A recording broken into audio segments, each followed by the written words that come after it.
Hoy! Sino yan, ha? Ay!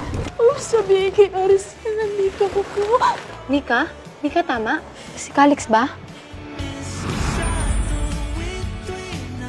Hey, pap! Diyan ka lang. Hanggang 10 feet away ka lang sa kanya. Doon pa! Doon pa! She can't stay here. Hindi ko pwedeng hayaan si Mika sa Section D. Hindi tayo pwede makialam sa gulo nila. Okay na ba kayo kung magtanong ako sa'yo tungkol sa inyo ni Calix? Nagsimula lahat sa...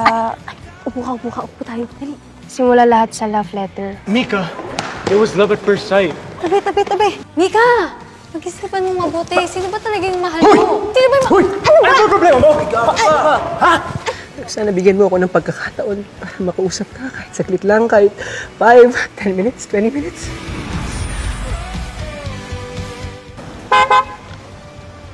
Hey, miss.